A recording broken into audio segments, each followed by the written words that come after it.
Hi there. Today I am going to provide you with a lot more detail regarding your first assignment, which is the local hard news story. It has been designed to help you develop your curiosity and to help you understand how important it is to find stories on your own. And then of course you will filter that information and write and package your news. Again, a reminder that it must not involve your family or friends. Generally for now, avoid a crime story because you really need to have some lessons in the defamation law. It can be about your local community, the local sports group, or can involve an issue, say for example truancy, homelessness, poor roads, an unusual event in your local park. These are just suggestions. Please challenge yourself to notice and to see news.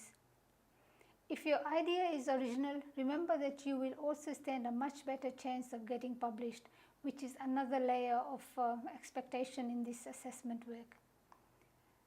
Of course, you will first of all identify the news values. Identify these values or factors that make the story interesting or important to the audiences you are targeting. Refer to page 55 of your main textbook for more ideas in terms of understanding news values.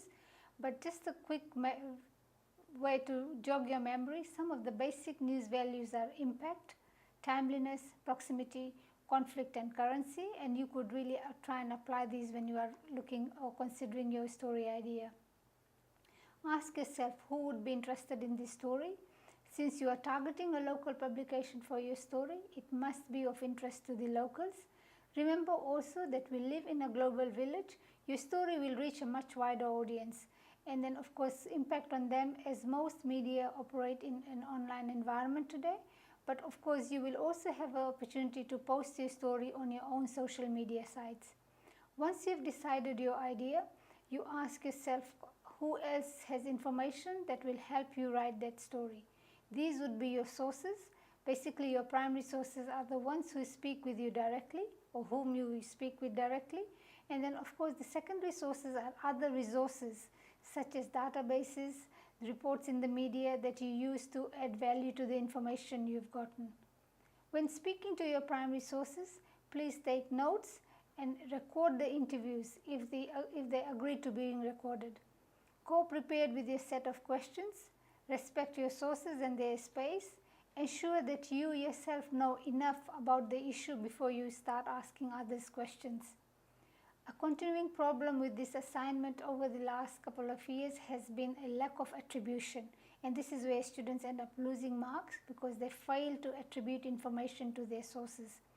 Let your sources be the voice of your story. Do not write what you think is an issue or a problem. Let your sources do the talking and present this information in such a manner that I can understand, or those who are marking your work can understand that someone else is saying this and it's not you saying it. When a source makes a claim, example, if you are working on a story about used needles in your local park, the source lives near the park and says that locals wait for a cleanup by council each Monday before families take children to play in the afternoons. What would be the things that will come to your mind in terms of asking questions? You will approach the local council and check that claim first. And then of course, how often or regularly is the park cleaned? Why on Mondays? Is it because the park is used most on the weekends? Who uses the park and for what purposes? Remember, your theme or your focus is used needles. There will be so many other elements to that story, but for the case of giving you an example, you're focusing on used needles in the park.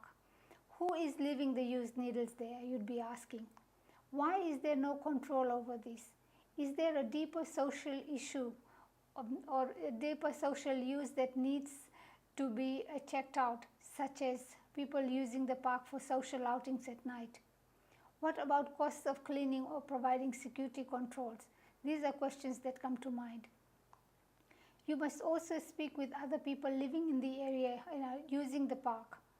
Ask if there is unusual activity in the park at night.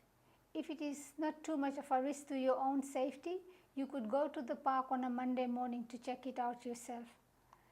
You can use the information you find yourself to write the story and make the story much more powerful by taking photos and photos of what you see.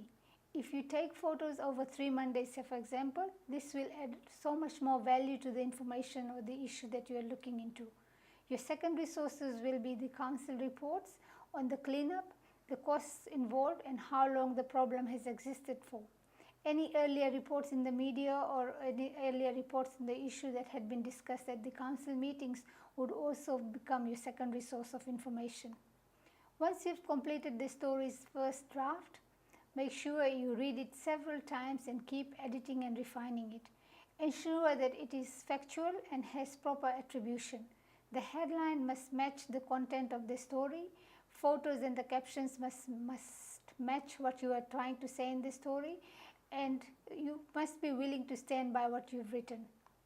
This is your first attempt at writing a journalistic piece.